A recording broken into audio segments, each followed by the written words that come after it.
Bien, buenas noches con todos. Bienvenidos a todo este tradicional Jueves Minero. A nombre del Instituto Ingeniero de Minas, les agradecemos su presencia, como también a los que nos acompañan por las redes sociales también. Muy agradecido por su presencia. Hoy nos reunimos para analizar un desafío estratégico que podría redefinir la integración minera en la región. La posibilidad de establecer una zona franca del cobre entre Chile y Perú.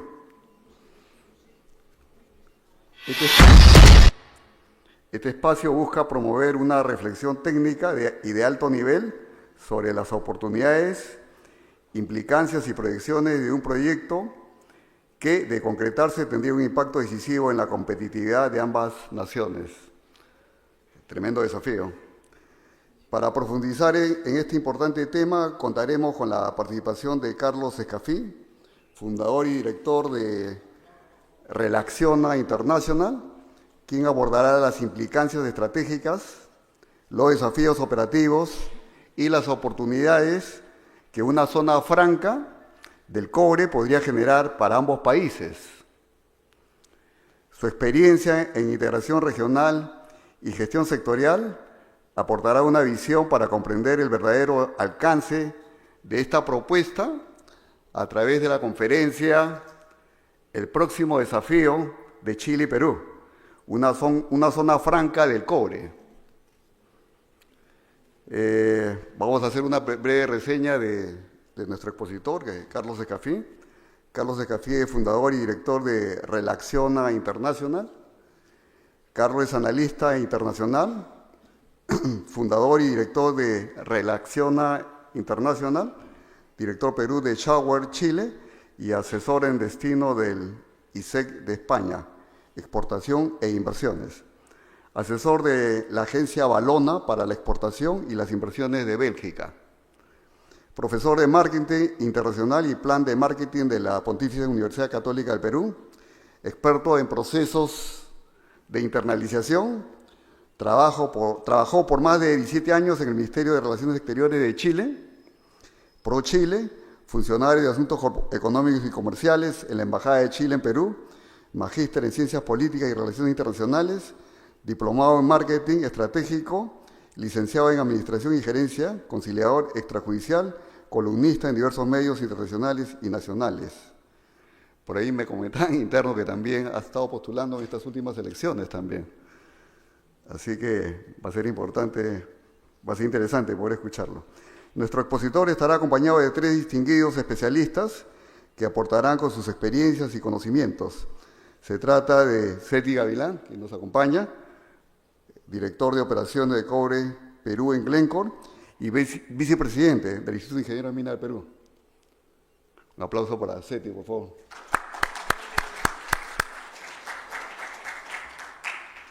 Vamos a hacer una breve reseña de Seti. Seti es ingeniero de minas, graduado de la Universidad Nacional Mayor de San Marcos, tiene una maestría en Ciencias e Ingeniería de Minas, Geología y Geofísica por la Universidad de Arizona y una maestría ejecutiva en Administración de Empresas por la Universidad Francisco de Vitoria. Asimismo, posee una maestría en Desarrollo y Defensa Nacional por el Centro de Altos Estudios Nacionales, el CAEN. Tiene 30 años en la industria minera, desarrollando y operando proyectos mineros de clase mundial. Actualmente se desempeña como director de operaciones para los activos de Glencore Cobre en Perú. Ocupó diversos cargos de dirección en Appian Capital Advisory, LLP, MMG Minera Las Bambas, Nexa Resources, Yamana Gold, Torres Gold y Barrick Gold en Perú, Argentina, Brasil, Chile, México, Canadá y el Reino Unido. También nos acompaña Juan Carlos Paz, expresidente de la Autoridad Portuaria Nacional. Juan Carlos es un destacado oficial de la Marina Mercante, cuenta con una sólida formación académica que incluye un máster en Administración de Negocios de SAN y un máster de Finanzas de la Universidad del Pacífico. Además, ha ampliado sus conocimientos y habilidades a través de entrenamientos internacionales en países como Colombia, España, Bélgica y Estados Unidos. Se especializa en planeamiento de transporte, estrategia organizacional y gestión humana. También nos acompaña Marisa Mujica, quien se encuentra presente. Un aplauso para ella también. Especialista en minería artesanal y de pequeña escala. Marisa es economista e ingeniera química. Cuenta con una maestría en gerencia social, con mención en programas y proyectos de desarrollo, así como una maestría en gestión pública y políticas públicas. Ha trabajado en diferentes instituciones del sector público y en proyectos de desarrollo ejecutados en distintas regiones del Perú, con énfasis en gestión, responsabilidad social e inclusión. Forma parte de la promoción 2019 del programa Mujeres Roca, dirigido a fortalecer el liderazgo femenino en el sector. Actualmente desarrolla e impulsa investigación orientada a la minería a pequeña escala, el desarrollo sostenible y las políticas públicas vinculadas a la actividad extractiva, ¿no? Antes de dar paso a la exposición de Carlos, vamos a aprovechar para agradecer a las empresas auspiciadoras que nos acompañan cada edición de Jueves Minero. Ahí pueden verlo. Engie, Ferreiros, Hatbay, Calpa, Komatsu, Mitsui, Poderosa. Gracias a ellos se da los Jueves Mineros. Bien, a continuación damos inicio a la conferencia, por lo cual le cedo la palabra a Carlos de Cafí, fundador y director de Relaciones Internacional. Adelante, por favor, Carlos. Muy buenas noches, Richard. Muchas gracias. Muy buenas noches con cada uno de ustedes. Muchísimas gracias al Instituto de Ingenieros de Minas por recibirnos esta noche y, por supuesto, a ustedes, a esta extraordinaria audiencia. He sido víctima del tráfico de Lima. Tienen una Lima entretenida. Uno puede leer en el auto, puede hasta tomarse una once, un lonche en el auto. Casi 2 horas nos hicimos de San Isidro acá, pero está bien. Lo más importante es que estamos acá. El próximo, Richard, podríamos hablar de infraestructura. Muy bien. Tienes el... Muchas gracias. Miren, yo la verdad las cosas es que quiero mucho Perú, aprecio mucho Perú. Me tocó servir en este país. Llegué la primera vez a Perú en el año 97 al 99. Yo era funcionario del área económica de la Embajada chilena en Lima. Y en un momento muy expectante. Llegué, de hecho, recuerdo, un 21 de abril de 1997. El día siguiente de ese año y de ese mes, 21 de abril de 1997, Perú hizo historia en el mundo. Dieron una contundente señal al mundo. Y a propósito, tienen una película en cartelera que me recuerda ese momento. Muy bien, hoy estoy aquí porque quiero plantearles un desafío conjunto, un desafío que habla del nivel de profundidad, del nivel de hermanamiento, del nivel de relacionamiento, del nivel de sostenibilidad de la relación bilateral Chile-Perú y particularmente en cuanto a la minería. Hoy no vengo a hablar solamente de yacimientos, de cifras, venimos a hablar de una decisión estratégica que estoy convencido, señoras y señores, puede redefinir el futuro económico, geopolítico de la región y particularmente de Perú y Chile. Ustedes saben, ambos países concentran casi el 40% de la producción de cobre del mundo.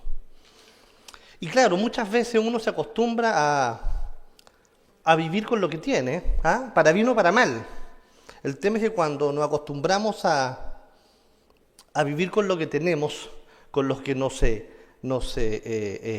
permite seguir creciendo, seguir viviendo, no necesariamente a veces lo valoramos. Les entrego un dato, hay una frase que se usa mucho en mi país. Yo soy del puerto de la quinta región, de Valparaíso, y yo nací en el 78. Y un presidente, años atrás, dijo: el cobre es el sueldo de Chile. Y esa verdad nos coloca hoy en la encrucijada de comenzar a pensar si es que efectivamente seguiremos siendo proveedores de mineral o nos convertimos arquitectos en una cadena de valor global.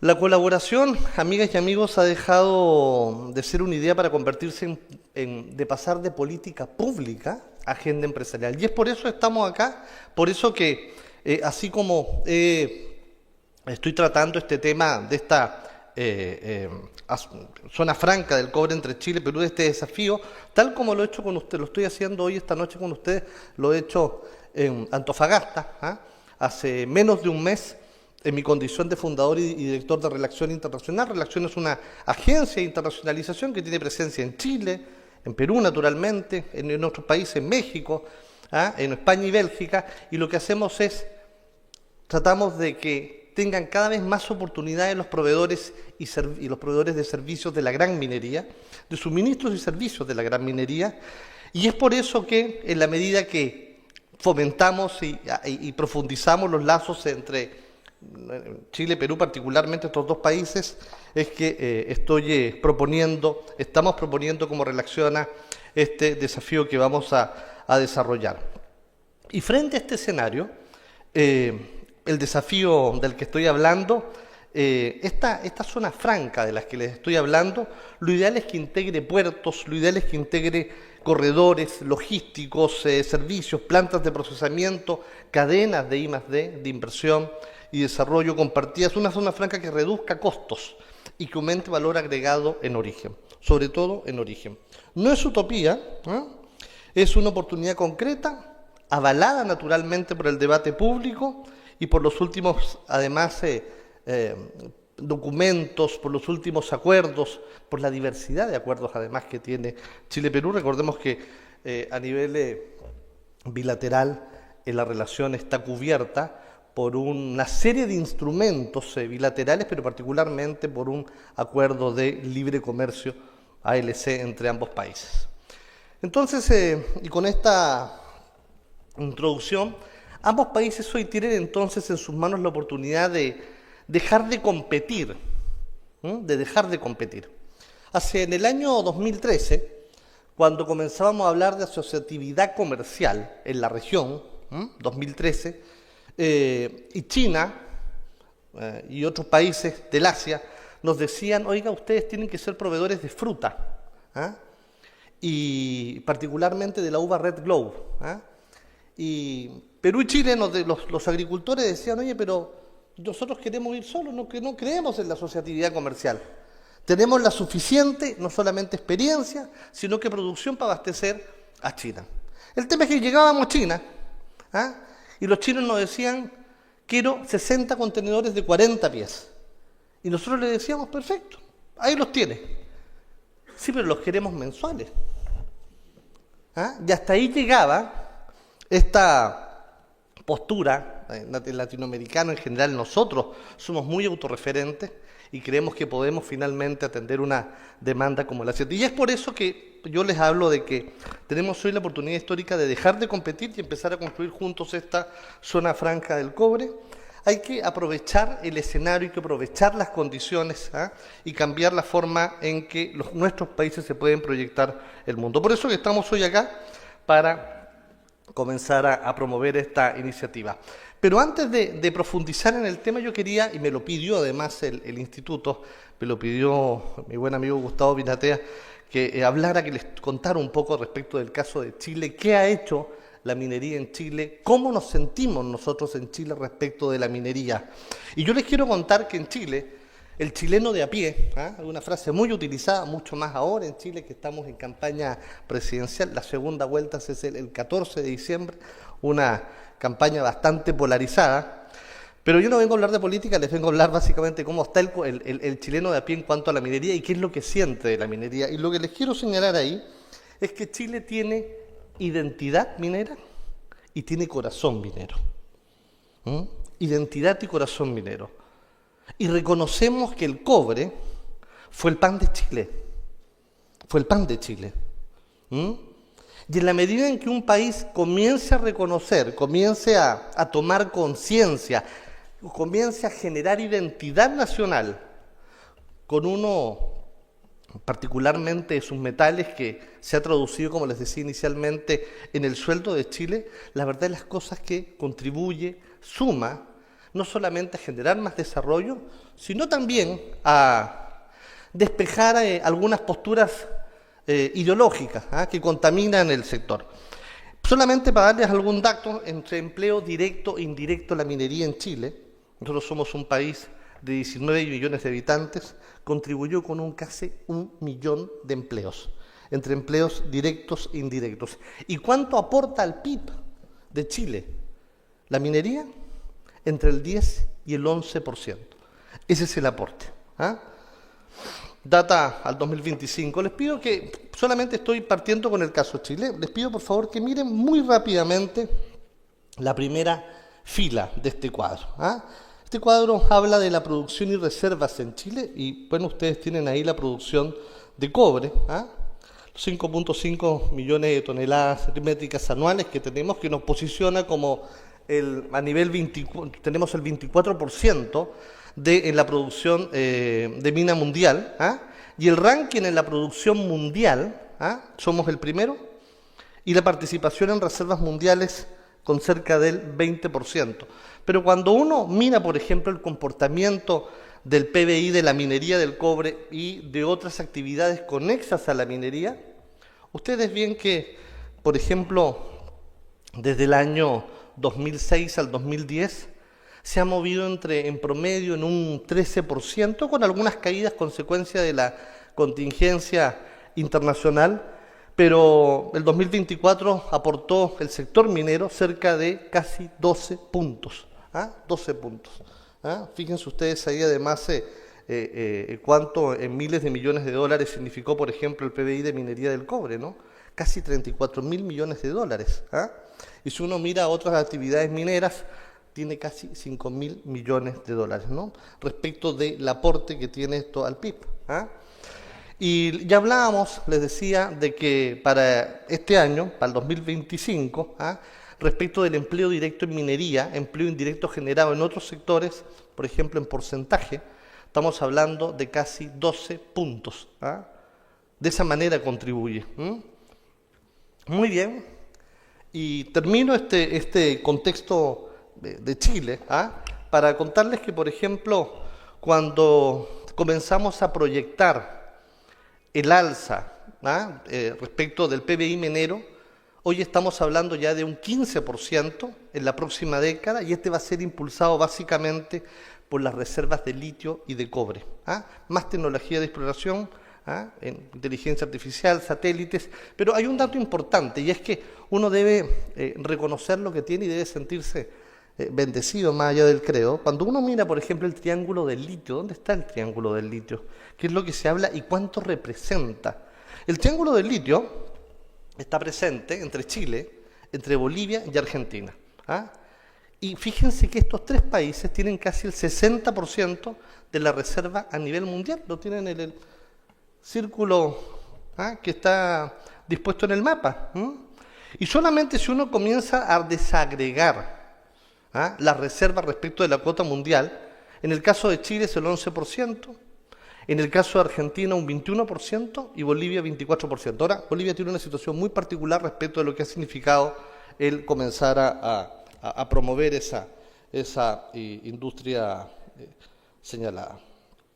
Voy a pasar al contexto internacional. Y cuando paso al contexto internacional, antes de entrar al tema de fondo, tomé esta información que ustedes tuvieron a bien publicar en un documento que se llamó De promesa a producción, el largo viaje de un proyecto minero en el Perú. Y un dato importante, y esto se los comento porque es importante tomar conciencia respecto de los tiempos de desarrollo de proyectos mineros según inicio de operación. Fíjense ustedes en la parte inferior del gráfico, entre 1990 al año 99, los tiempos de desarrollo minero según inicio de operación tenían 6.4 años. De eso se demoraban. El tiempo promedio para pasar de la exploración a la operación pasó de 6 años, en resumen, en la década de los 90, a 18 años. 2020, 2024. Y si uno toma 2025 en adelante, nos estaríamos yendo casi a un promedio de 28 años. ¿Mm?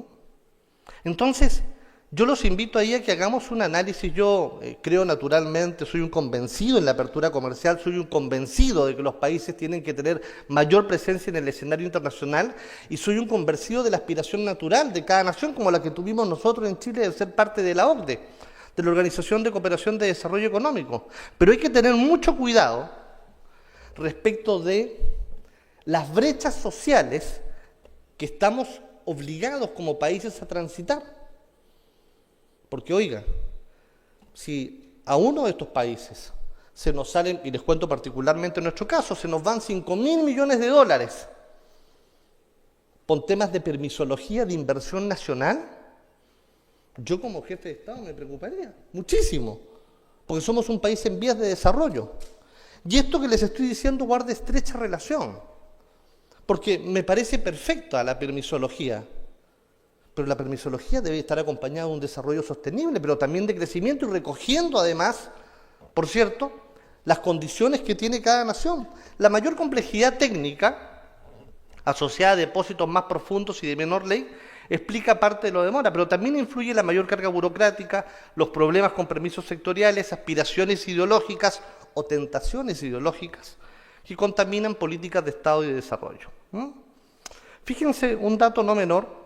La etapa exploratoria es cada vez mucho más exigente y estima que el descubrimiento de, por ejemplo, grandes yacimientos tomó en promedio cerca de 12 años con participación de varias empresas. Los descubrimientos son cada vez mucho menos frecuentes. 2018 a 2022 solamente se identifican 60 depósitos al año, es decir, un 43% menos. Entonces, oiga, dentro de este análisis de contexto, cuidemos la gallinita de los huevos de cobre. Hay que cuidar la gallinita de los huevos de cobre. ¿Y qué retos y oportunidades de colaboración tenemos? Innovación del sector minero peruano. Primero, los desafíos en innovación local. La innovación hay que tomarla y recogerla como ventaja competitiva. Tenemos proyectos colaborativos, cerca del 56% de los proveedores participan en proyectos en minas. Baja participación naturalmente en asociaciones, solamente el 30% de proveedores. Y en cuanto a comparativa internacional, señalarles que aunque Chile y Perú tienen esta extraordinaria, formidable relación madura, sólida, profunda, su inversión, escúchenlo bien, en alianzas estratégicas mineras aún es baja. Y eso significa que aún tenemos muchas oportunidades por seguir profundizando al respecto. Por tanto, acá les planteo el desafío. Una zona franca minera. En Chile, el minero de Chile, nosotros en Chile al hombre de la minería y los que han estado en Chile trabajando en el sector, no me van a dejar mentir, le decimos el viejo de la minería con mucho cariño y respeto, se le dicen los viejos de la minería. Me enseñaron que somos bendecidos porque es una sola franja minera. Y esta zona franja minera uno puede mirar el mapa, ¿no? El lado derecho está el mapa chileno, el lado izquierdo el mapa del Perú, y esta es una sola franja geológica minera que no solamente nos acerca, sino que además fortalece nuestra posición en el mercado global si es que apostáramos por una zona franca, ¿no? Naturalmente recogiendo lo que significa transición energética que beneficie a generaciones futuras. Por lo tanto, esta sinergia minera entre Chile y Perú, ya se los decía, se sustenta en que ambos países tienen el 40% de la producción mundial de cobre. Esta cooperación se fomenta en una zona franca que va a facilitar, por ejemplo, el intercambio de tecnología, maquinaria, servicios. Y cuando uno revise el origen del capital en el sector minero, el 37% es capital extranjero. Empresas proveedoras mineras en Perú provienen de Chile, con Estados Unidos, España, 18%. En segundo y tercer lugar, eso refleja un sólido compromiso de inversión. Pero si revisamos, por ejemplo, exportaciones de proveedores mineros, los proveedores mineros chilenos exportaron, por ejemplo, más de 1.200 millones de dólares en el 2023, teniendo además de esos 1.200 millones de dólares, el 40% se vino a Perú. Entonces, al revisar estas cifras clave de esta zona franca, recogemos que, ya les hablaba de que ambos países tienen el 40% de la producción de cobre, pero si por ejemplo revisamos cobre y litio, podemos decir que Chile y Perú concentran el 37% de las reservas globales. ¿ah? Chile lidera como productor mundial de cobre, procede reservas de litio, mientras que Perú posee uno de los mayores, destaca no solamente como uno de los mayores productores, sino que además con una cartera mucho más amplia en cuanto a exploración. ¿Ah? Y si es que revisamos, por ejemplo, solamente proyectos de inversión, lo miraba en una página oficial del Perú, Perú tiene un portafolio minero valorizado en más de 64.000 millones de dólares, portafolio minero, con un fuerte enfoque en cobre. Y nosotros mantenemos nuestro liderazgo en reservas de cobre con esta producción de 5 y fracción millones de toneladas, ¿no? Complementada naturalmente por las 2.6 millones de toneladas producidas por Perú. Y cuando uno mira a futuro, la proyección de la demanda del cobre se proyecta en que va a crecer en un 60% al 2040. ¿Impulsada por qué? Electrificación, transición energética, energías renovables. Entonces ahí estamos frente a una demanda latente, una demanda creciente. Por lo tanto, la creación de una zona franca minera entre ambos países podría optimizar aún más la extracción y procesamiento. Va a fortalecer la competitividad entre ambas naciones en el mercado global y por supuesto, todos los efectos que puede tener en la sociedad. Apostemos por una alianza en esta zona franca que es el desafío de esta noche, recogiendo, por ejemplo, que la transición hacia una economía sostenible depende de minerales esenciales como cobre, litio, cobalto, níquel, indispensables además para tecnologías limpias, ¿no? Ya ahora hace poco en Perumina, en septiembre, se reunían las autoridades del sector de ambos países y hablaban del proyecto, se escribía sobre este proyecto 51, ¿no?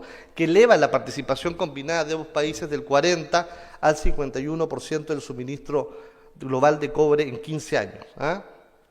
Pero a veces el buró político necesita de impulsos como este, o como el que tuve la oportunidad de desarrollar en Antofagasta hace un mes, el que desde instituciones en donde están los profesionales de la minería se comiencen a gestar iniciativas como este que nos permitan tener un mayor protagonismo. Ojo que esta idea no solamente proviene de Relaxiona, esta idea no solamente está conversada en la academia, esta idea, este desafío que les planteo, ha sido conversado con el presidente ejecutivo de Codelco. Yo entiendo que estaban viendo una entrevista que le hicimos el año pasado a Máximo Pacheco, y Máximo Pacheco era categórico, el presidente ejecutivo de Codelco, de la estatal chilena, en señalar que en la medida que esto aporte y contribuye al desarrollo de los países debería evaluarse. Hay temas a revisar naturalmente. Me tocó conversarlo también con el ingeniero que ustedes conocen, Roque Benavides, y también él está muy cierto de esto. Y hemos escrito al respecto tanto en medios como en Chile, como en Perú, sobre este próximo desafío, esta inminente complementariedad. ¿Hay aspectos técnicos a considerar? Sí, claro, varios aspectos técnicos a considerar. Porque claro, plantear es fácil, pero profundizar a veces se complejiza un poco más. ¿Y cuál sería, por ejemplo, son más o menos 6 aspectos que nosotros estimamos, 6 o 7 aspectos a profundizar? Y yo esta noche me interesa dejárselos en la retina. Lo primero es la selección de la zona. ¿Dónde? En Antofagasta, lo hacemos en Moquegua, lo hacemos en Ica. La ubicación va a definir el éxito de un modelo. Hay que cumplir obviamente criterios técnicos, ¿no? Acceso a la materia prima, cercanía a corredores de alta producción cuprífera. Podría ser, vuelvo a decirles, en Tarapacá, Antofagasta, Atacama, en Perú, en Tacna, Moquegua, Arequipa.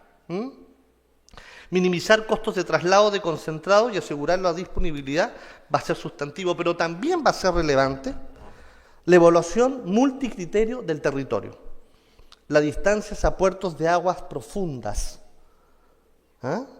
la capacidad energética disponible, el acceso a agua industrial desalada, riesgos sísmicos, cercanías a centros urbanos, posibilidad de expansión y, por cierto, logística, corredores de integración, infraestructura portuaria. Hay que ser más ambiciosos, no nos conformemos con lo que tenemos en la región. Sigamos apostando a más. Puertos con capacidad de recibir buques de gran calado. Terminales especializados ¿para qué? Para cátodos y ánodos, para subproductos molibdeno, plata, ácido sulfúrico, carga de exportación de manufactura. Y en la misma línea logística, un ferrocarril binacional del cobre. ¿Por qué no? Hay que evaluar naturalmente la viabilidad técnica y económica de un corredor ferroviario. Pero esto ojo señores, esto es más allá de voluntad política de ambos países. Yo le diría que es voluntad, primero de gremios chilenos y peruanos, de profesionales de la minería, de mujeres y hombres de la minería, pero también naturalmente de las operaciones mineras y por supuesto de las empresas de servicio. Le está hablando de lo logístico, ¿no? Ferrocarril binacional, corredores viales que adecúen rutas existentes, infraestructura crítica interna, almacenado de concentrados, galpones presurizados, unidades de blending, de mezcla, sistemas antipolvo y claro, una plataforma industrial metalmecánica y química, ¿no? Una zona franca no solamente es un recinto aduanero, es un ecosistema industrial. ¿Por qué les digo que es un ecosistema industrial? Porque esta posibilidad de industrializar mucho más el cobre, como una zona franca, nos va a permitir ser capaces, escúchenlo bien, de que atraigamos consumidores a cada región, del resto del mundo, del Asia, que los consumidores vengan acá, que se instalen acá, que inviertan acá, en la zona que se defina, que generen industria y que desde estas latitudes exporten. ¿Qué les parece? Desde que estas latitudes exporten. ¿Quiénes? Vuelvo a decirles, a quienes hoy les vendemos, traerlos acá, junto naturalmente con una sólida, ¿no?, infraestructura portuaria. Por eso que les hablo de la plataforma industrial metalmecánica y química, ¿no? Tecnología flash o ICE smelting, ¿no? Estos procesos de fundición de alta densidad. Ya se los decía, una zona franca del cobre no solamente es un recinto aduanero, es un ecosistema industrial, manufactura de valor agregado, instalar industrias orientadas a cables de cobre, barras, tuberías, componentes para electromovilidad, laminados para energías renovables y por supuesto innovación y economía circular. Y un punto crítico, lógicamente, es el aspecto regulatorio y aduanero. Muchos de los temas que están expuestos en esta lámina, ya Chile y Perú los tienen. Yo ya les decía al inicio de este diálogo que esta es una relación entre la chileno y Perú, una relación sólida, profunda, madura. Por lo tanto, ya los instrumentos de orden bilateral legal están. Obviamente que hay que desarrollar, ¿no?, un régimen aduanero especial y la zona franca debe tener, por lo menos, un marco estable, competitivo y binacionalmente armonizado, ¿no?, regulado. Y un tema esencial dentro de los aspectos a considerar es lo vinculado a energía y agua, a las condiciones base, ¿no? Energía, acceso, por ejemplo, a líneas de alta tensión; en agua, evaluación de plantas desaladoras dedicadas, por ejemplo, a temas multipropósitos. Gobernanza, gestión de riesgos y relación comunitaria; una gobernanza mixta, ¿no?, un directorio tripartito entre el Estado peruano, el Estado chileno y el sector privado; supervisión técnica y, por supuesto, desarrollo comunitario. Y cuando les hablo de desarrollo comunitario, déjenme decirles que a veces se critica mucho al sector minero, y les voy a hablar de mi país. Se critica mucho al sector minero, de que no necesariamente genera valor agregado el sector minero, no genera valor agregado en la minería, y yo la verdad las cosas que rechazo categóricamente esa afirmación, que la minería no genera valor agregado, y la rechazo porque el valor agregado, amigas y amigos, no solo es la transformación del metal en el producto de consumo, ustedes lo saben, es mucho más que eso, es la integración de la industria minera con el resto de la economía. Entonces hay que tener mucho cuidado cuando se critica la minería. Recuerden ustedes que la minería no solamente se sostiene solamente desde un enfoque de cuidado del medio ambiente o solamente se sostiene por un enfoque solamente de desarrollo social. ¿ah?, sino que particularmente con un enfoque de desarrollo económico. Tenemos que tener, en resumen, cuidado del medio ambiente, desarrollo social y un enfoque económico, de manera que sea rentable, que conviva armónicamente. Pero mucho cuidado con solamente darle enfoque a uno de estos aspectos mencionados. Ya le decía, cuidemos la gallinita de los huevos de cobre. Y podemos hablar de un desafío mayor, incluso. Me puse a revisar cifras de lo que estaba haciendo México.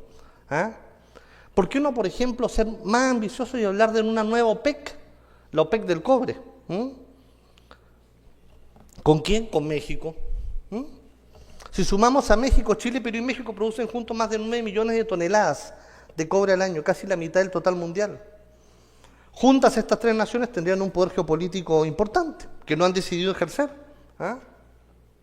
Fortalecería, por ejemplo, el poder de negociación frente a Asia, Europa y Norteamérica. Podríamos hablar de integración de cadenas de valor, servicios mineros. ¿Qué implicaría una alianza de este aspecto? Es decir, una OPEC del cobre. Coordinación de producción, control de precios y retos de mercado. Beneficios y potenciales para la industria, mayor poder de negociación, naturalmente, precios más estables y inversión en tecnología y sostenibilidad. Obstáculos políticos y económicos y operativos, sí, lógico, las diferencias políticas, ¿no? Entre a más países, a más participantes, van a haber más diferencias. Competencia interna, presión internacional, desafíos técnicos, van a ser naturales. Así que, a modo de concluir, yo les quiero señalar, junto con agradecerles muchísimo este espacio para haber escuchado este desafío, de que tenemos la oportunidad de demostrarle a otros continentes que prácticamente desde el fin del mundo, cuando uno habla del fin del mundo, mi país está el fin del mundo. Quienes han ido a Punta Arenas, a Puerto Natal, ese es el fin del mundo. Pero si hablamos de esta zona franca, podríamos decir, esta hipotética y ojalá futura zona franca, podríamos decirle al mundo que desde el fin del planeta tenemos corazón y talento minero, y estos dos países se muestran como una sólida franja minera que ha decidido erguirse frente al mundo. Las historias, y particularmente esta historia que estamos escribiendo hoy, nos ofrece una oportunidad que no siempre se repite. Pasar a ser proveedores de materia prima, a ser constructores de futuro. Que no se diga que tuvimos el cobre y dejamos escapar el destino. Ya se los repito para cerrar mi intervención. En el año 70, un presidente en Chile dijo: el cobre es el sueldo de los chilenos. Les agradezco mucho su atención. Muy buenas noches.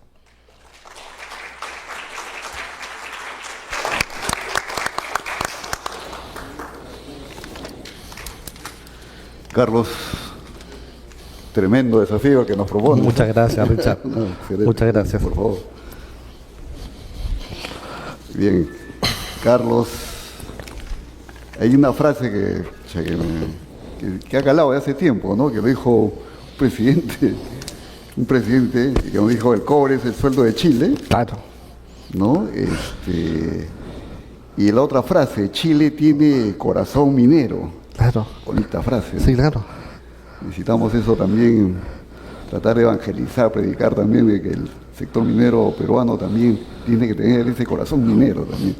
Lo tenemos que, es tarea nuestra, tratar de evangelizar, ¿no? Y fíjate que esta propuesta que nos haces es tremendamente desafiante. Y bueno, y la idea es poder compartir con nuestros panelistas, a ver qué piensan sobre este desafío. Así que vamos a empezar con el ingeniero Seti. Seti, desde tu experiencia en la operación del cobre en el Perú, ¿cuáles consideras que serían los principales beneficios y desafíos operativos para la industria de Chile si Chile y Perú avanzaran hacia la creación de una zona franca del cobre? Bueno, en principio, Carlos, felicitaciones por la Muchas gracias, exposición. Un placer. Muy buena, realmente. Gracias. Es una idea no solo fascinante, sino en realidad casi cae de madura, ¿no? Es obvia. Y muchas veces lo obvio, a veces no necesariamente, de lo técnico me refiero, no necesariamente es la política, ¿no? Entonces ahí tenemos un gran desafío. Sin embargo, que creo, como Carlos lo ha mencionado, hay oportunidades que se dan y no siempre se repite, ¿no? Este tema del cobre, que si bien acá está presentado como un gran potencial para Chile y Perú, en realidad se extiende al Ecuador y la Argentina también. Cuando uno visualiza nuestro cobre, por ejemplo, llega a Ancash, Antamina, sube hasta Cajamarca, con Galeno, con Conga, tenemos ahí varios proyectos, y se va hasta la Amazonas, ¿no? Hasta Río Blanco. Río Blanco. Y proyectos en Ecuador también relevantes, ¿no? Bastante grandes, ¿no? Con lo cual, en realidad podríamos hablar de 60, 65% del peso solamente en la región, ¿no? No hablo de México, no hablo de lo que hay en Canadá y lo que hay en Estados Unidos. Si calculamos todo eso, las Américas en general hace que el peso geoestratégico se mueva hacia acá. Y lo digo de esa forma porque por más de 100 años, el petróleo, que ha sido principal producto que mueve de alguna forma la gravedad geoestratégica, geopolítica, ha estado en el Medio Oriente, ¿no? El Estrecho de Hormuz hasta ahora transita 45%, si no me equivoco, de todo el petróleo que se comercializa por vía marítima, ¿no? Con lo cual, imagínense, se cierra el Estrecho de Hormuz nomás y tenemos una crisis fatal. Pero también en estos años, y justo por la transición energética, y justo por el cobre, por el litio y las tierras raras, este peso geoestratégico se ha movido a China, porque tiene el 70% de la capacidad de producción de baterías, no necesariamente de producción de minerales, ¿no? Pero como hemos visto también en la presentación de Carlos, el 60% de la reserva de litio están en el triángulo de Argentina, Bolivia y Chile. Y no estamos hablando de Macusani, que también tiene un potencial de litio en Puno, en el Perú. Entonces, si yo pongo en la balanza, ¿no? ¿Cuánto hay, digamos, de potencial en litio? ¿Cuánto hay de potencial en cobre? Dos minerales de transición energética muy grandes, muy necesarios. Yo diría que el peso geoestratégico debería estar acá, ¿no es cierto? Con lo cual, una idea referida a zona franca o una OPEP no es descabellada, al contrario, es como... tal vez la instrumentación sea un poco difícil porque control de precios, por ejemplo, podría ser algo muy difícil de hacer, ¿no? Porque van a verdades, Chile y Perú tienen más de 20 tratados de libre comercio con otros países sobre otros productos, y tener control de uno puede afectar probablemente esos. Así que la instrumentación es difícil. Sin embargo, el potencial está ahí y la idea fundamental es, si tú tienes el peso geoestratégico aquí, para temas tan importantes como electrificación, transición energética, baterías, la atracción, digamos, de capitales para una industria mucho más avanzada tecnológicamente en la región, sí suena, ¿no es cierto? ¿Y cómo la traes? O sea, ¿cómo formas un eje de desarrollo a través de litio, de cobre? Voy a hablar ahora de América del Sur para no mezclarme con el norte, para que sean acá producidos, para que no sea exportación de concentrado, para que no sea solamente exportación de cátodos, ¿no? Sino industria de valor agregado. Pero para eso tú tienes que atraer, ¿no es cierto?, otros países que desarrollen tecnología aquí. Entonces estamos frente a una oportunidad impresionante que no solo tiene que ver con recursos, reservas, producción, tiene que ver con la oportunidad de atracción de tecnología, de transformación, de progreso, de desarrollo finalmente de la región, ¿no? Creo que varias veces he hablado que en 200 años de independencia, un poco más de 200 años, América Latina, que tiene un potencial enorme en recursos naturales, en alimentos, en agua, en personas, ¿no?, en seres humanos, sus economías no han desarrollado, ¿no? Somos países jóvenes, ¿no?, pero con potencial tremendo para desarrollar, pero Norteamérica también tiene, pues, ¿cuánto? 250 años, no tiene más. ¿Cómo hacemos para transformar todo eso que tenemos, toda esa oportunidad que tenemos en desarrollo? Y creo que esta es una idea central, clave, que merece no solamente considerarla, sino tratar de desarrollarla, ¿no? Y ahí el componente político probablemente es el más importante. Y creo que misiones como las que tiene el Instituto, que es transmisión de conocimiento, que es transmisión de opinión técnica, de gremio profesional, es que puede orientar obviamente el camino político, ¿no? Sin duda. Así que creo que es un tema fascinante, el cual tenemos para, yo creo, hacer varios jueves mineros y seguir madurando la idea. Y invitar acá al Estado, ¿no? Porque justamente el Estado es el que hace estas transformaciones, ¿no? Así que, nada, excelente, Carlos. Muchísimas gracias por la reflexión. Muy amable. Gracias, Seti. Excelente reflexión, ¿no? Y como ha mencionado Carlos, si hacemos esta zona franca, podemos generar oportunidades y poder atraer toda esa cantidad de inversiones, ¿no? Y no son solamente exportadores de concentrado o cátodo, sino poder generar productos terminados, ¿no? Además, claro. Y esa es un poco la idea, cómo vendemos más la idea de tal manera que nuestros próximos gobernantes compren esa idea, pero también nosotros como gremio también tenemos que avanzar en ese sentido. Nada, excelente, Seti. Ahora seguimos con Juan Carlos, expresidente de la Autoridad Portuaria Nacional, que ya nos ha visitado anteriormente, con gran experiencia en el tema portuario y logístico. Desde la perspectiva portuaria y logística, ¿qué condiciones deberían cumplir los puertos de Chile y Perú para que una zona franca del cobre funcione de manera eficiente y competitiva a nivel global? Por favor, bien. Juan Carlos, ahí. Sí, mira, como explicaba en la anterior presentación, ¿no? Fue hace 6 semanas, me parece. Sí.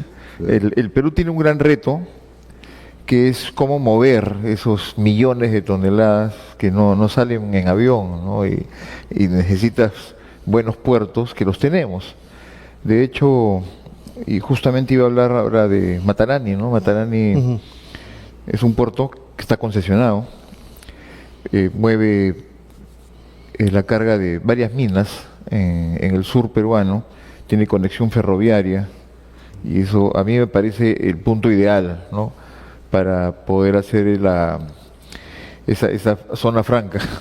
Que te felicito, Carlos, porque muchas gracias, no solamente por la brillante exposición, sino porque nos has presentado una propuesta disruptiva, ¿no?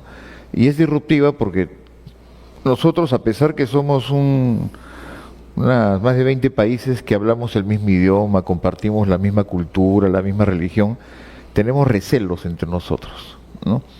Yo, como sabes, estoy en el mundo portuario y también en el mundo hidroviario, y hace poco hice un trabajo de integración fluvial sudamericana, ¿no? O sea, cómo unir nuestros ríos. Pues tenemos ríos navegables que en conjunto es el doble que lo que tiene Europa. Y sin embargo no estamos unidos. ¿Y por qué? Por esos recelos. Nosotros podríamos unir nuestros ríos, ir prácticamente hasta Caracas, ¿no? O hasta Buenos Aires, o hasta Bogotá, por supuesto con interacción modal, ¿no? Brasil, ni qué decir, pero esos recelos que tenemos entre los países impiden que desarrollemos esas propuestas de integración. Y ese es el tema que vamos a poder tener acá, vamos a enfrentar con una propuesta como esta. Porque tanto Perú tiene buenos puertos, Chile también tiene buenos puertos, y aquí tenemos un plus recientemente con la aprobación de la ley de las zonas económicas especiales, que va a estar reglamentado pronto, esperemos antes de fin de año, y ese reglamento facilita la concreción de propuestas como esta, de esta zona franca internacional, ¿no? Comentabas en esta integración, tal como lo veo, y yo preocupado por el tema logístico, creo que da también oportunidades de sinergia, porque al aumentar, pues ya no estamos hablando de nuestro 16%, sino sumado al de ustedes hablamos de 40%, Entonces las empresas que están involucradas, las economías que están involucradas, pueden hacer inversiones conjuntas en energía, en investigación y desarrollo, en producción, en siderurgia, ¿no? Bueno, en este caso no, discúlpeme, yo no soy minero, pero no sé si se aplica el término siderurgia o las fundiciones, ¿no? Que se necesitan para el tema del cobre, y sobre todo infraestructura, porque en infraestructura, y tal como conversaba en la presentación anterior, si bien tenemos puertos muy competitivos, el talón de Aquiles logístico del Perú es esa integración. Necesitamos mejores carreteras y, para el caso minero, ferrocarriles, porque Matarani está unido con las minas parcialmente con ferrocarriles. Es un ferrocarril que llega hasta el Cusco y a Puno, y tenemos un ferrocarril que va de Lima a Callao hacia la zona minera del centro, y tenemos planificados otros ferrocarriles, uno de Marcona a Purímac, otro de Eten a Cajamarca. Y lo que nos falta es un ferrocarril pues que integre ya todos esos ferrocarriles para que haya una red. Y unir ese ferrocarril con minas de cobre que también hay en Chile, o minas de hierro que hay en Bolivia, podríamos tener pues toda una red de ferrocarriles mineros que nos potencien y nos beneficien a todos. Entonces, básicamente son esos comentarios, ¿no? Que creo que complementan un poco desde una visión logística esta propuesta disruptiva que tienes, y que creo que algún día, y no sé pues si habrá personajes del sector público acá, pero definitivamente sí necesitan el apoyo tanto para que se implementen de sector transportes, Sin duda.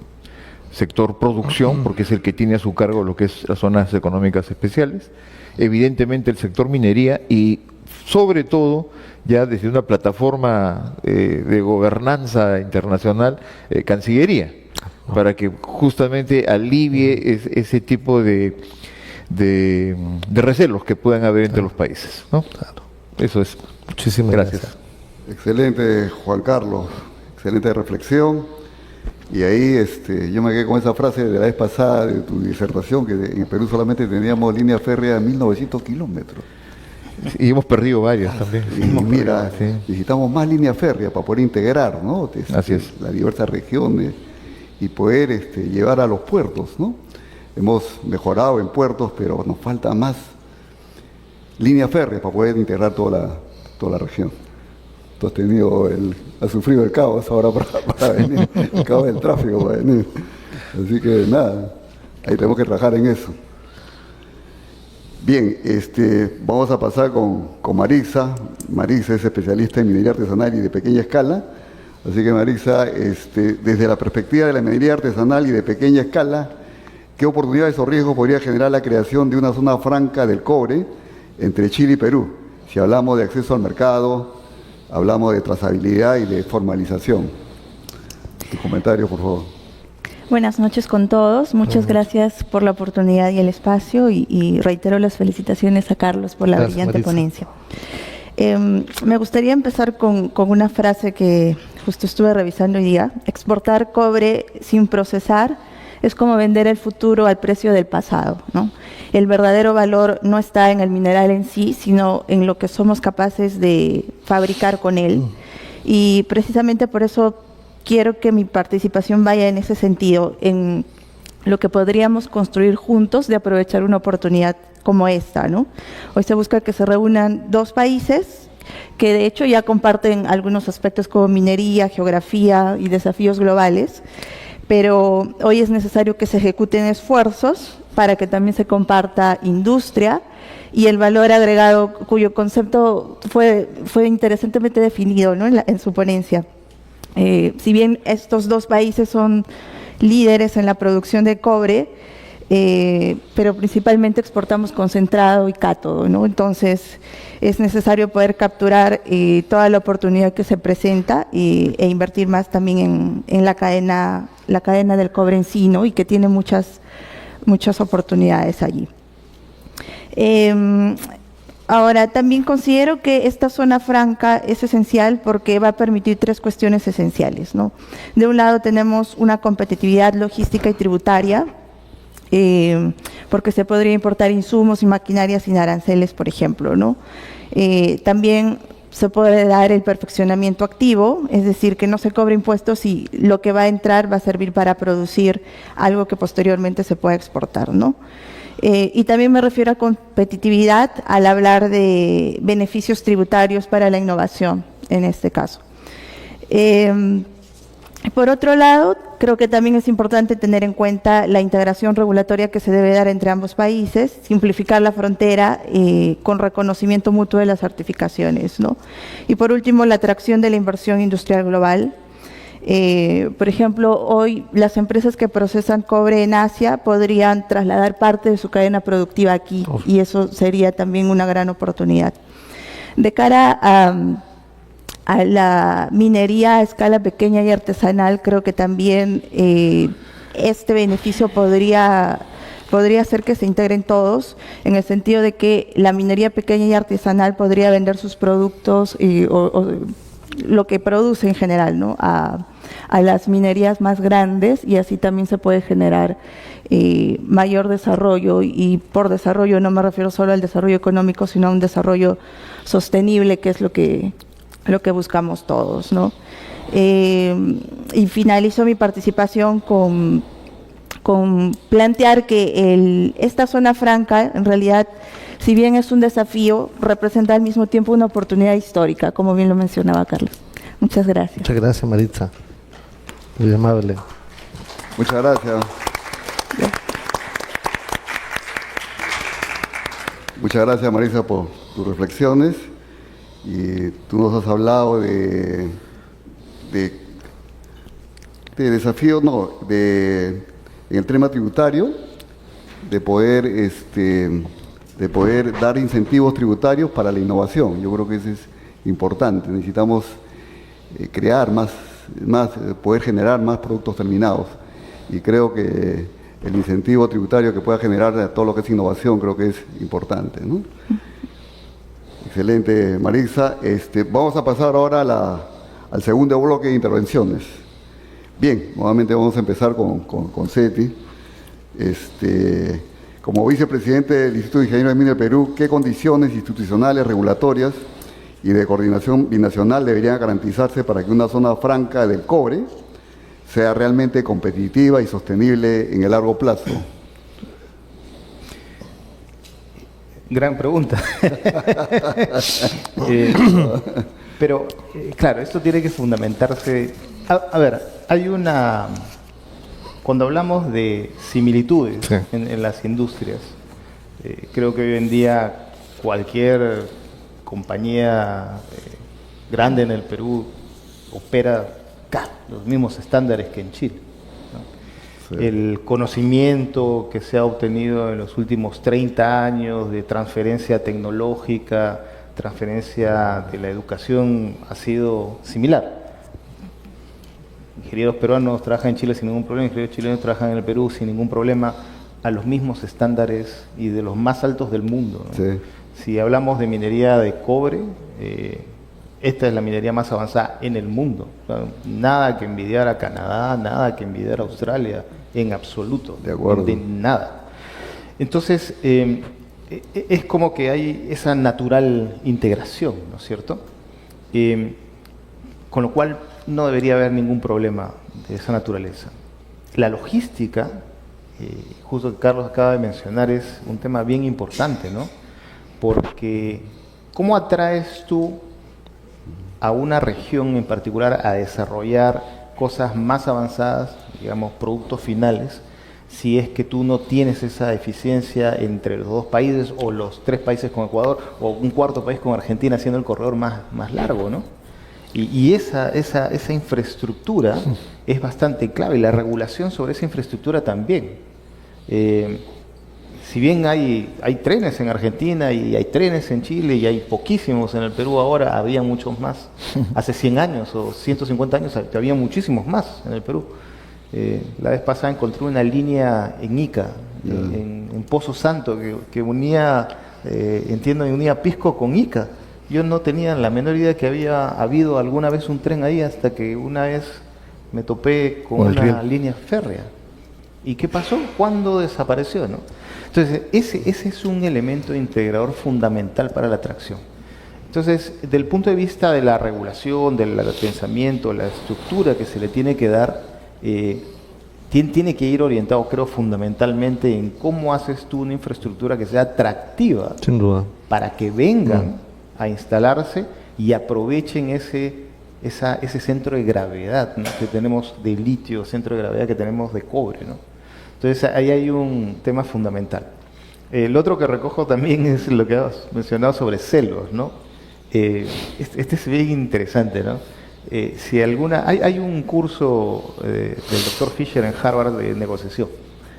Y si alguno ha tenido la oportunidad de llevarlo o leer sobre ello, hay un ejercicio particular en el cual entre equipos que tienen que ganar entre cada uno de ellos, había que lograr el máximo valor que se tiene. Y en ese ejercicio todos pierden, porque como tú quieres ganarle al otro y el otro ganarle al otro, el valor final termina siendo el menor posible, ¿no? Salvo con un grupo particular de estudiantes, los suizos. Son los únicos que, a pesar de que son contendores, terminan siendo colaborativos y terminan ganando más. Entonces acá, independientemente de nuestro cariño nacional, y no se trata de independencia, no se trata de la protección de la industria per se de cada uno de los países, sino cómo logras la máxima eficiencia posible para el beneficio de tu propio pueblo, ¿no? Entonces ese desafío integrador, y que no es una excepción, porque en Europa se pelean también por esas cosas, en otros lados también. Esto ilustra perfectamente cómo necesitamos avanzar, ¿no? Cómo necesitamos avanzar en conjunto, con una visión en conjunto para el desarrollo y progreso de nuestros propios pueblos, ¿no? Y eso es un tema que parece muy trivial, pero es bien, bien complejo socialmente, económicamente, políticamente, ¿no? Y somos todavía naciones jóvenes, ¿no? Todavía somos naciones jóvenes. Excelente, Seti. Sí, como dices tú, pucha, que el potencial que tenemos, si pudiéramos, el potencial que tenemos es tremendo, ¿no? Lo que nos falta es infraestructura. Entonces, ahí es donde vamos a tener que trabajar, pues, y eso tenemos que predicar, tenemos que evangelizar, y ojalá que los próximos gobiernos puedan entender, porque es sin infraestructura es bastante difícil poder que un país pueda desarrollarse. Hace poco estuve por China y vi que todas las ciudades, todas las regiones están integradas con trenes de alta velocidad, 300 kilómetros por hora. En cambio acá por nuestra carretera central los camiones de carga están avanzando a 20 kilómetros por hora, ¿no? Entonces podríamos ser mucho más atractivos, ¿no? Creando toda esta zona franca, toda esta región de Latinoamérica. Podríamos ser toda una potencia, pero necesitamos conectarnos, poder integrarnos, ¿no? Excelente, Sete. Bien, continuando con el segundo bloque, ahora escucharemos a Juan Carlos. ¿Qué impacto tendría la creación de una zona franca del cobre en la cadena de transporte marítimo y en la planificación portuaria de ambos países en términos de integración, inversión y capacidad operativa? Bueno, enorme, ¿no? Porque realmente la logística, como cualquier actividad, se beneficia con la masa, ¿no? En una coordinación de dos economías que son de las más importantes en Sudamérica, y un tema tan vital como el cobre, si nosotros estamos moviendo el 40% del cobre a nivel internacional, y hemos hablado de todos esos beneficios colaterales que implicaría esta unión, pues nos potencia en todo sentido. Es decir, van a haber coordinaciones mejores entre los puertos, la posibilidad de que a través de los puertos nos desarrollemos logísticamente con ferrovías. Pero hay algo que me puse a pensar ahora mientras escuchaba a Carlos, ¿no? y me acordaba de lo que pasó en Europa en 1951. Ahí, claro, tal vez nadie del foro ha nacido en esa época, ¿no? Pero en el año 51 se formó la comunión o la unión del acero y del carbón, ¿no? Y estaban ahí 6 países, que era Francia, Alemania, Italia, Bélgica, Países Bajos y Luxemburgo. Y se juntaron, hicieron justamente algo muy similar a lo que plantea Carlos, ¿no? La unión del acero y el carbón. ¿Y cuál era la misión? Pues justamente hacer sinergia, aprovechar todos los beneficios de estos 6 países, productores de acero, algunos también de carbón. Y a partir de ahí empezaron a desarrollarse, a limar asperezas. Año 51 era 6 años después de la Segunda Guerra Mundial, ¿no? Y estaba Francia y Alemania, que se habían dado de alma entre los dos, y ya formaron la Comunidad de Acero y Carbón. Nosotros tenemos guerras más lejanas. Entonces, a partir de ahí se formó lo que hoy es la Unión Europea con 27 países, ¿no? Porque ese fue el germen de la Unión Europea, la comunión del carbón y el acero. Entonces, creo que las oportunidades que dan estas uniones comerciales, y tanto Chile como Perú tienen algo en común, que es justamente esa visión de economía libre, independencia del Banco Central, facilitación para las inversiones extranjeras y sobre todo tratados de libre comercio.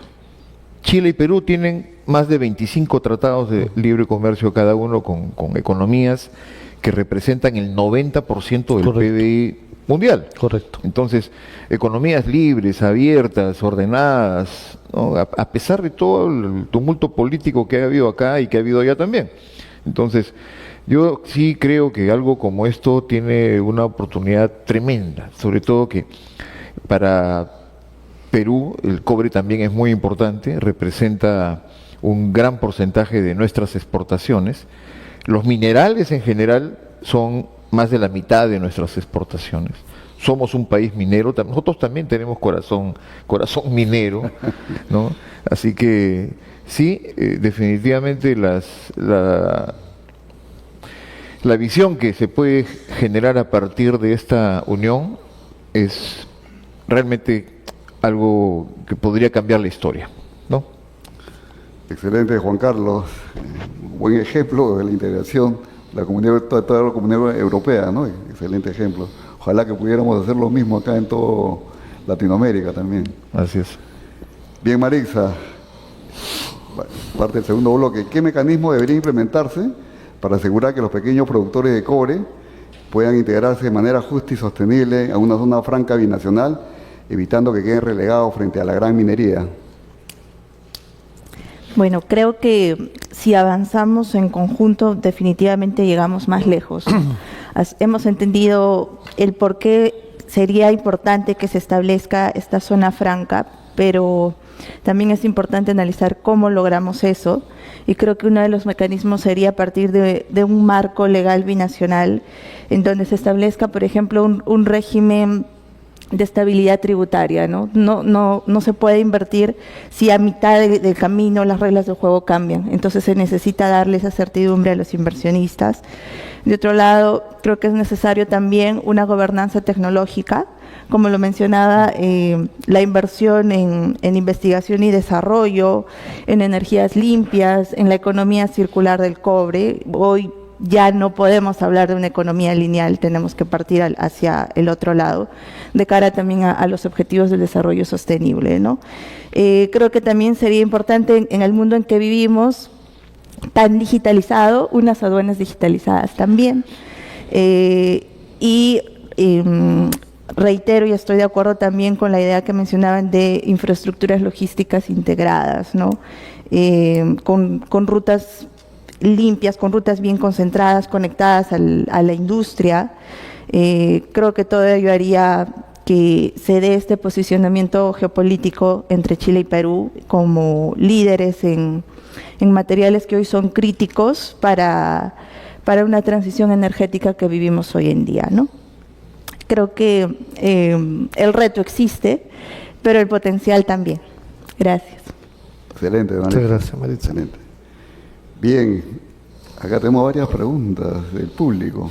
Voy a aprovechar que Carlos está por acá para... Hay tiempo para hacer así aprovechando Sí, dale. y abusando en realidad de Carlos, que ha sido precandidato presidencial y tan cercana que han sido las elecciones ahora el domingo y vamos para la segunda vuelta, es 14, ¿no es cierto? 14. No sé si nos puedes dar una visión un poco del proceso que ha ocurrido. Con mucho gusto. No está en todo caso en el programa, pero con mucho gusto. Quiero aprovechar. A ver, Chile sigue siendo primero un país con una extraordinaria salud democrática. Yo quiero partir con eso, en donde somos capaces de reconocer los triunfos, habiendo transcurrido 2 horas después de que haya terminado el proceso electoral en mesa.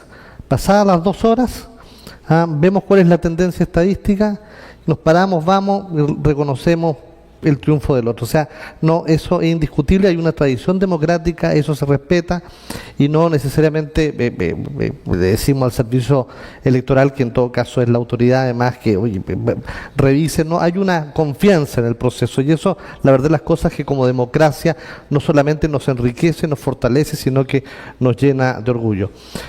Respecto del proceso en sí, seguimos siendo, primero, Chile sigue siendo una nación polarizada hasta el día de hoy. Somos un país de blancos y negros, si me refiero a la polarización, y hoy estamos en un escenario electoral que efectivamente da cuenta de ello.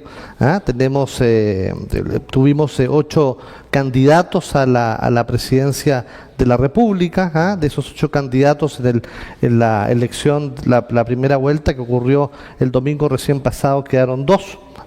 Teníamos, fíjense ustedes, 3 candidatos de derecha, José Antonio Kast, la señora Evelyn Matei, que representa a la derecha tradicional, al expresidente Piñera, que tengo el mayor de los respetos por él, y una derecha radical, que es la derecha del diputado Johannes Kaiser. ¿Qué ocurrió? Ocurrió que ni la señora Matei ni el señor Kaiser pasaron, quedó don José Antonio Kast, después los otros candidatos no necesariamente tuvieron una puntuación representativa, y respecto de la contraposición a esto quedó la señora Janet Jara, que es la candidata del Partido Comunista, es una abogada joven, una abogada de 51 años, José Antonio está por los 50 y tantos también, pero le dicen que es la candidata también del oficialismo. Entonces tenemos las antípodas. ¿Qué preocupaciones pueden haber al respecto? Yo les diría que, y aquí despejo algunos temas, la institucionalidad en mi país casi siempre, yo les diría que con muy, salvo honrosas excepciones, la institucionalidad de Chile se mantiene quien llegue finalmente a la moneda. No hay cambios de rumbos. ¿Y cambios de rumbos en qué? Por ejemplo, en certeza jurídica, en estabilidad económica, en materia, en política exterior, en el escenario internacional. Chile mantiene una tradición que es inquebrantable respecto de reconocer los compromisos internacionales que tiene en cuanto a la red de suscripción de acuerdos, desde acuerdos de complementación económica, acuerdos de libre comercio, tratados de libre comercio, con un enfoque tal vez, de ahí podría haber alguna tentación ideológica del gobierno de turno en temas de multilateralismo, pero en lo esencial la institucionalidad es sólida, robusta, se mantiene. Cada candidato, me voy a referir a las propuestas de la señora Janet Jara y a la propuesta de José Antonio Kast. José Antonio Kast tiene, yo lo resumo básicamente en 2 puntos, ¿no? En orden y confianza. Orden y confianza. Y el orden y confianza básicamente obedece a que reconoce la propuesta de José Antonio Kast uno de los dolores de Chile. ¿Y cuál es el dolor de Chile? Y seguramente en Latinoamérica también este dolor, probablemente ustedes también lo tengan, es la inseguridad. Nosotros en Chile tenemos un desborde criminal. Yo particularmente, y me hago responsable de esto, yo lo califico como un desborde criminal. Las mafias internacionales se nos han tomado gran parte importante del país. Y eso es la verdad las cosas que nos duele a todos, porque hoy tenemos crímenes que antes no se veían. Entonces José Antonio Kast recoge ese tema, recoge un segundo tema también que es el desborde migratorio. El COVID, como ustedes saben, nos dejó una enseñanza. ¿Y qué enseñanza nos dejó el COVID? Además del tema sanitario, nos dejó que todo tiene aforo. Y la capacidad migratoria nosotros se nos agotó en Chile. Somos un país que tiene 19 millones de habitantes y tenemos el 10% de una población migrante legal. La preocupación no es esa, la preocupación es quiénes están de manera ilegal, en dónde están y qué están haciendo. Mafias internacionales se nos tienen, y ahí fíjate que somos muy cautos en señalar que el crimen no tiene nacionalidad, pero sí es necesario. Entonces, lo de José Antonio está focalizado en temas de orden y confianza, en temas de seguridad, desborde migratorio, reducción del aparato estatal, hacer un Estado mucho más eficiente y que Chile comience nuevamente a tener mayor capacidad de atracción de inversión extranjera, no con foco naturalmente en salud, en pensiones. La propuesta de la señora Janet Jara, la propuesta de la candidata del Partido Comunista, es una propuesta que básicamente está focalizada sobre algunas necesidades de la gente, por ejemplo el tema de salud, el tema de pensiones, habla también de la eficiencia, y ahí hay algún grado de coincidencia respecto de la eficiencia, de la reducción del aparato público más que eficiencia. En temas de desborde migratorio, tal vez no necesariamente es tan enérgica como sí lo ha sido José Antonio, el candidato José Antonio Kast. Y en materias de seguridad el enfoque es yo diría que no necesariamente con esas precisiones que tiene José Antonio, ¿no? Como fuera, ¿qué es lo que podría suceder? Bueno, yo no soy adivino ni pretendo serlo, pero en Latinoamérica ustedes saben que cualquier cosa puede pasar, pero yo les voy a hablar de números. Los números dicen que la señora Jara debió haber pasado a la segunda vuelta con un 32 o con un 35% y pasó con 26.9, 26.8, una cosa así, con una diferencia de casi 3 puntos con José Antonio Kast. Esperaban que pasara la señora Jara con un porcentaje mucho mayor, de manera que le diera fuerza para estar en una segunda vuelta. José Antonio también se esperaba que tuviera más, pero tuvo finalmente 2 puntos, casi 3 puntos menos que Janet Jara. La diferencia está en que el porcentaje de votos del candidato Johannes Kaiser y de la candidata Evelyn Matei, hay un trasvase de votos de manera inmediata. Se plegaron, en este caso José Antonio Johannes Kaiser y la ex candidata Evelyn Matei se plegaron a Kast y hay un trasvase de votos. Por lo tanto, podríamos hablar ahí de una bolsa de casi el 50%. Ahora, finalmente es el elector quien decide, ¿no?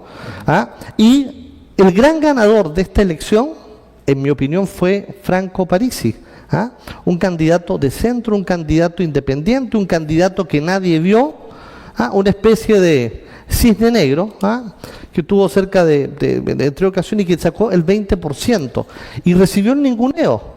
Porque seguimos siendo en Chile un país que claro, nos movemos en razón de la política convencional, y la política convencional no necesariamente recoge los dolores del ciudadano. Yo lo dije muchas veces en esta precandidatura presidencial que tuve, el candidato tiene que salir a la calle y conversar con la señora Juanita. En la medida en que no converse con la señora Juanita y converse solamente con la gente del partido, nunca se va a enterar de los dolores de la gente, y Parisi sacó el 20%. Entonces hoy tienes a Janet Jara haciendo esfuerzos importantes para acercarse a ese elector de Franco Parisi que tiene este 20% y José Antonio Kast lo mismo. Pero nada está dicho porque es muy probable que pueda llegar José Antonio Kast y pueda ser el próximo presidente de Chile, pero también podría cometer algún error. Estamos a 3 semanas de la elección general y en la medida en que también endurezca muchísimo su postura, hay ciudadanos que no están de acuerdo en que, si bien es cierto, se consideran de una derecha moderada, una derecha social, no necesariamente están de acuerdo en acercarse a una derecha radical.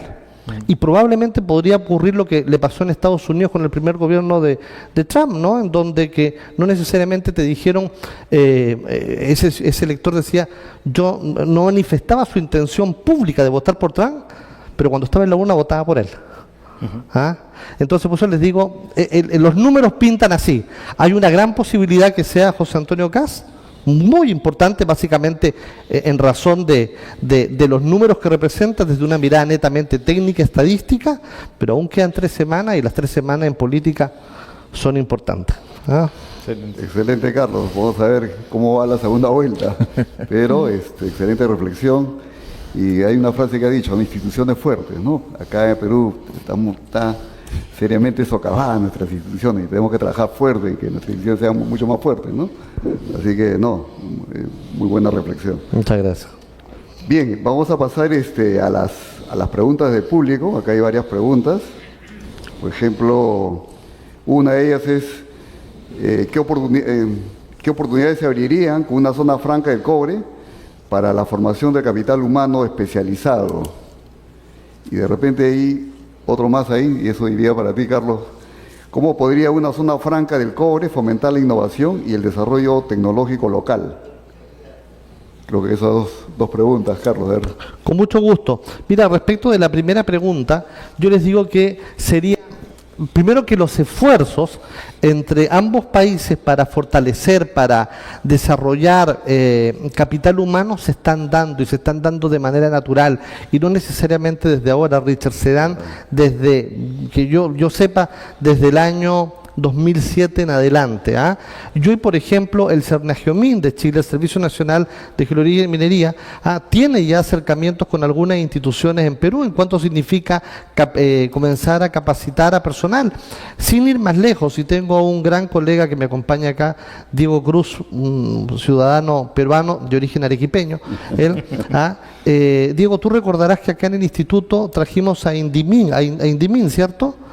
Indimín, ¿cómo se llama? Indimín con la Católica, y Indimín era un laboratorio minero, ¿cierto? Que junto con la Pontificia Universidad Católica, acá en esta casa, Richard, suscribieron un acuerdo. Entonces, los espacios existen. ¿Qué es lo que va a ocurrir con una zona franca? Que estos espacios se van a potenciar. ¿Y por qué se van a potenciar? No por una cuestión de voluntades, sino que porque la estructura, como en el punto sexto de mi ponencia, dentro de esta estructura, esto debería estar considerado lo que significa el tener una oferta exportable de servicios conjunta, de servicios mineros conjunta, de profesionales mineros conjunta. El profesional de la minería peruana es altamente reconocido en Chile. Entonces se comenzaría a dar de manera natural, ¿no? Las universidades comienzan a mirarse con mucho interés, ¿no? Yo tengo la suerte de ser profesor en la Pontificia Universidad Católica del Perú acá, y tú no tienes idea del intercambio que hay. Por lo demás, existe además una concurrencia permanente entre académicos de la gran minería peruana y chilena entre universidades, y por otro lado estamos inmersos dentro de, además de tener un acuerdo de libre comercio, Chile-Perú, ambos países están inmersos dentro de la Alianza del Pacífico, esta alianza regional, este bloque económico de moda, y dentro de eso está el intercambio de experiencias profesionales, académicas, de alumnos y profesores.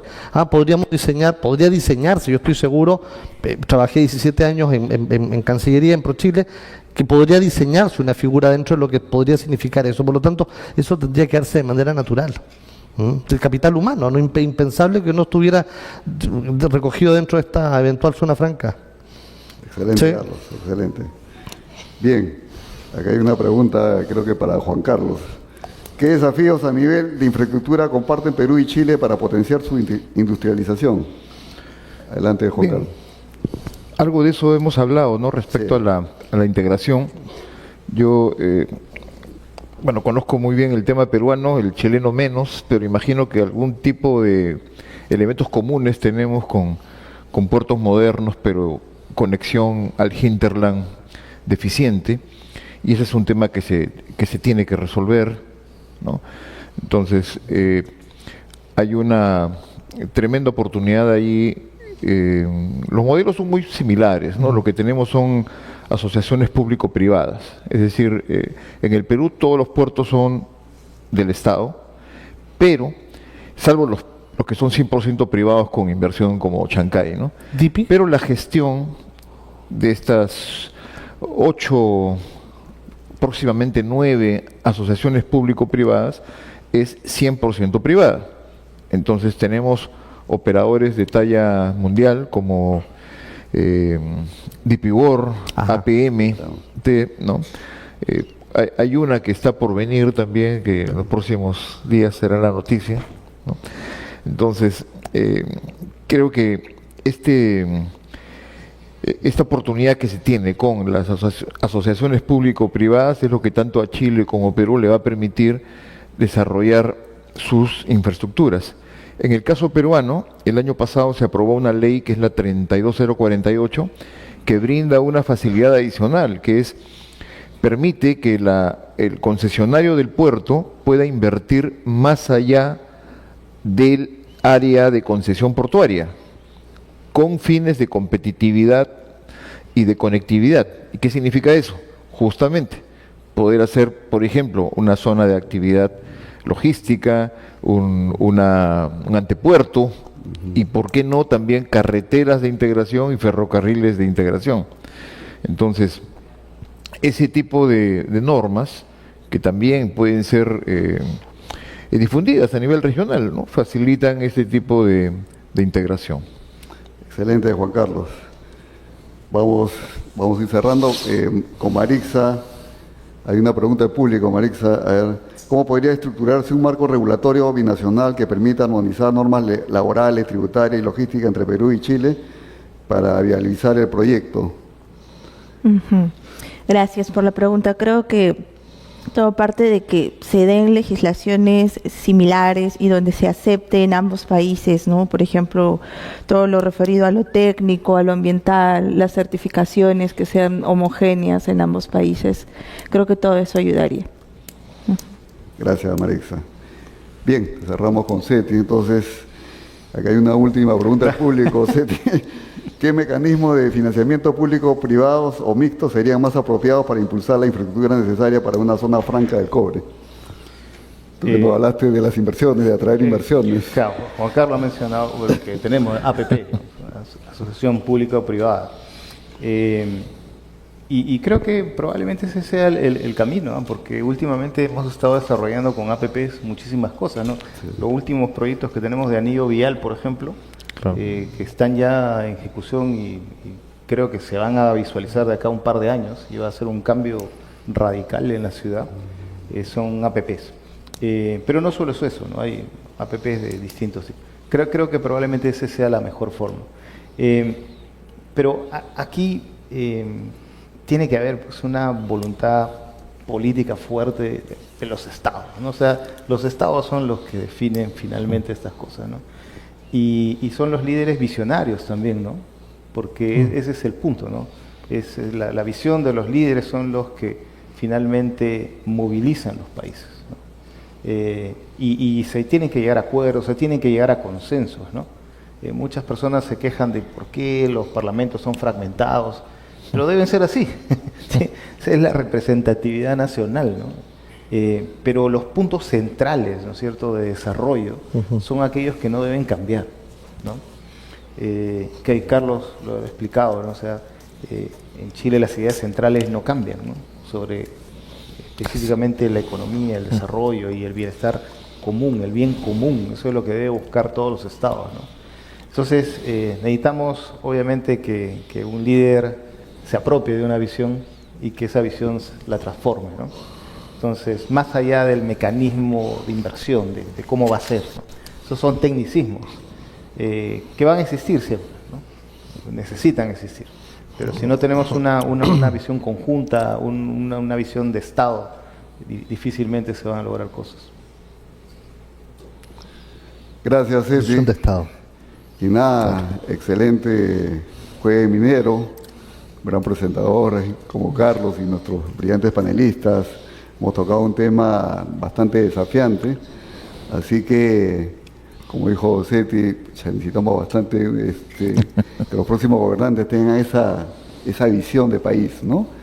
Ojalá que tanto el nuevo presidente de Chile como el próximo año tenemos elecciones acá también en Perú, tengan esa visión de Estado y podamos integrar. Así que para que nuestros pueblos sean mucho más desarrollados. Bien, muchas gracias a todos por su participación. Un aplauso para ellos.